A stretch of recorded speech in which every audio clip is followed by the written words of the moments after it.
그때 더 잘해서 그 주가가 급등하는 회사가 아니고 그냥 얘는 얘네 일 꾸준히 해 나가고 주가도 너무 재미없어 보이는데 한 1, 2년 지나면 올라 있는 그런 회사들 위주로 저는 좀 투자하는 걸 좋아합니다.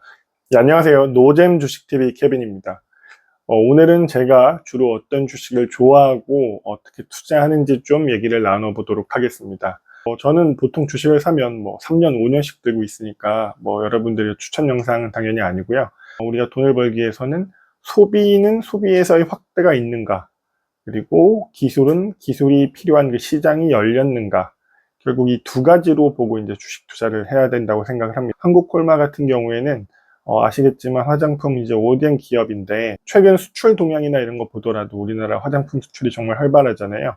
그 와중에 코로나 이후에 바로 이제 파마 리서치가 많이 급등을 했고, 그 이후에 이제 뷰티 기기 만들고 화장품도 하는 이제 APR 이런 기업들이 많이 올랐죠. 그리고 요즘은 또 달화 글로벌도 이제 상장한 이후에 꽤 높은 가격을 형성하고 있고, 근데 이제 저는 그런 기업들보다는 이제 한국콜마처럼 시장이 열렸을 때 가장 좀 안정적인 수혜를 얻을 수 있는 기업을 좋아하고, 또 이제 지분 구조를 보더라도 지금 거의 외국인 40%, 나머지 한 40 몇 프로에서 80 몇 퍼센트 정도가 거의 전 잠겨 있다고 보거든요. 실제로 거래되는 이제 유통되는 주식수는 한 15% 정도? 그 정도밖에, 어차피 이제 쭉 들고 갈 사람은 이제 팔지도 않을 테니까. 특히 이번에 이제 제가 JYP를 같이 말씀드리는 이유가, JYP가 요즘 가수들 휴식기도 있고 여러 가지 이유로 좀 빠져 있는데, 사실 빠졌다고 보는 것도 좀 애매하다고 생각합니다. 사실 2015년에 JYP가 한 4, 5천 원 했었는데 지금 10배는 올라 있는 거거든요. 물론 더 많이 올랐다가 빠진 거지만, 그렇기 때문에 지금 조정은 나올 수 있는 구간이고, 다만 이제 저는 굳이 지금 상황을 보면 우리나라의 어떤 K-팝이나 이런 게 확대되면서 오히려 뷰티라던가 문화 예술 쪽으로, 또 먹는 쪽 이런 쪽으로 이제 더 확대되는 이런 경향이 있다고 보고, 또 그러한 쪽이 좀 안정적인 캐시카우를 가지고 가기도 쉽다고 생각합니다. 그 엔터주 같은 경우는 이번에도 JYP가 휴식기 이런 얘기 하면서 얘기를 했지만, 좀 사람에 의존하긴 하는 거잖아요. 결과적으로. 해서 사람들 군대를 가기도 하고 쉬기도 하고, 또 이제 새로운 스타가 될 줄 알았는데 신인 그룹이 생각보다 스타가 되지 않을 수도 있고.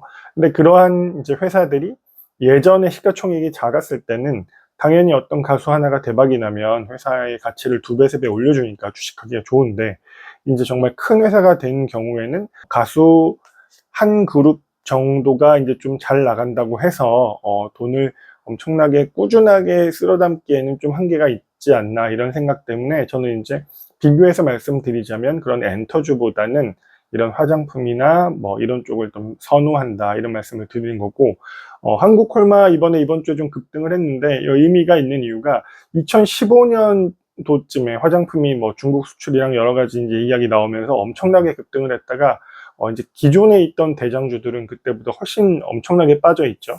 근데 유일하게 그때도 존재하고 급등했던 회사 중에 고점을 넘어선 어떻게 보면 최초의 회사가 아닐까. 7월 달에 모든 주식 폭락하는 와중에도 이제 유일하게 오른 게, 어떻게 보면 전반적으로 보면 화장품 업종이었으니까요. 물론 반도체가 오르면 또 빠지고, 이렇게 좀 어떻게 보면 반도체랑 이제 상관계수를 반대로 가지고 있는 흐름도 보이는데, 그만큼 주도주가 쉬는 경우에 올라갈 수 있는 여력이 있다. 요즘은 좀 조용한데 이제 현대차 그룹으로 가면 또 저는 이제 현대모비스 이런 류의 회사를 좀 더 좋아하고, 그러니까 성향이 그렇습니다. 기본적으로 어차피 현대, 기아, 모비스 다 그 보스턴 다이나믹스 그 모회사에는 투자를 해 있거든요.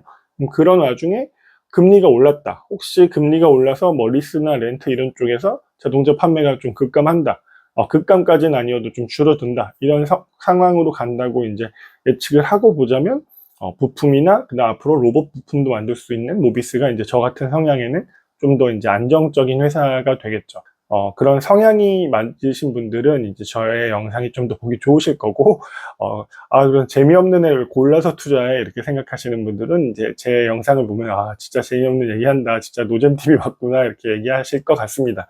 그리고 이제 아까도 말씀드렸다시피 기술 쪽에서는 기술이 이제 시장화 되느냐, 이 부분을 보는데, 기술이 들어간 쪽에서는 메인 그 섹터에서 메인이 되는 종목 하나와, 그 다음에 그 안에 있는 기업들 중에서 확실한 어떤 경쟁력, 경제적 혜자가 있는 기업을 골라서 투자하는 것을 좋아합니다. 오래전부터 모두 아는 종목이니까 예를 들어 삼성전자를 갖고 있다면 저는 오히려 시황을 타는 그 밑에 장비나 이런 것보다는 그래도 뭐 소재 또는 아시는 분은 아시겠지만 이제 뭐 전자현미경 만들고 하는 뭐 그런 회사들도 있고 침범받기 어려운 기술력이 있는 그런 회사들을 좀 더 좋아하는 편이고, 그리고 뭐 방산에 가더라도 있죠. 방산에 가더라도 하나 에어로를 만약에 산다면 그 밑에 뭐 우리나라에서 유일하게 적외선 이제 기술이 있는 그런 기업들, 그리고 조선으로 가면 현대중공업을 사고, 그 다음에 이제 이름이 바뀌었죠. 옛날에 그 HSD 엔진이었다가 하나 엔진이 된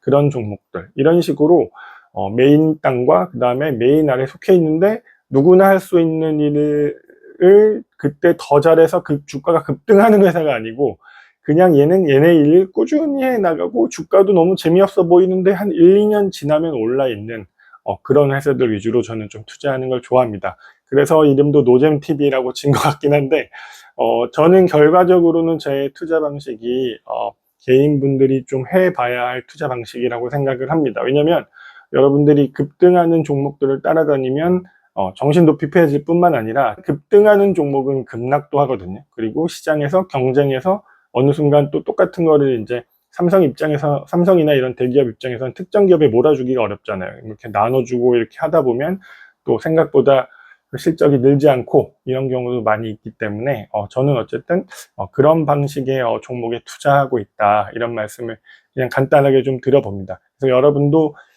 요즘 시장 정말 투자하기 어려운데 오히려 저는 지금이 엄청난 기회라고 생각을 합니다. 지금은 정말 이제 옥석가리기를 끊임없이 하고 있는 시장이라고 생각이 되거든요. 삼성전자 하이닉스가 바닥을 잡고 올라가더라도 이제 삼성전자 하이닉스만 올라가는 장이 나오는 게 아니고, 이 기업 정말 좋은데 왜 이렇게 싸지 하는 기업들이 이제 순간적으로 뭐 이번에도 한국콜마도 올랐지만 뭐 순간적으로 하루에 그냥 15% 20%씩 오르는 종목들이 오히려 이번에는 그런 쪽에서 나오지 않을까.